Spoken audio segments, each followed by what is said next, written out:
আমাদের উদ্দেশ্য হচ্ছে এই পৌরব রোড হওয়ার পর থেকে আগরপাড়া তারাপুকুর মেন রোড, সেই মেন রোড যেটা বিটি রোডের সঙ্গে সংযোগস্থল এবং নীলগঞ্জ রোডের সঙ্গে সংযোগস্থল, সেই রাস্তা 14 বছর ধরে কোনো রকম সংস্কার হচ্ছে না। শুধু পুজোর আগে কিছু ইট ফেলে রোলার করে দিয়ে চলে যায়।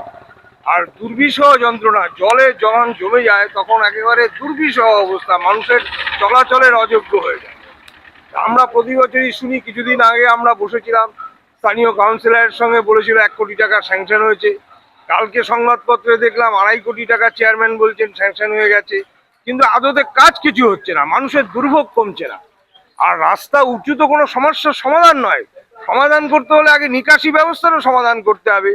নিকাশি ব্যবস্থার সমাধান করার সাথে সাথে রাস্তাকে সংস্কার করতে হবে, যে রাস্তা অন্তত দীর্ঘদিন থেকে এমন রাস্তাই করতে হবে। আগরপাড়া নাগরিক সমাজের পক্ষ থেকে দাবিটা এই কারণেই আরো বেশি, যেখানে নেতাজি বয়েজ, নেতাজি গার্লস, আদর্শ বয়েজ, আদর্শ গার্লস, এছাড়া প্রাইভেট স্কুল আছে প্রায় 6টা স্কুল। সেই 6টা স্কুলে প্রায় অন্তত না হলো 7-8 হাজার ছাত্রছাত্রী আছে।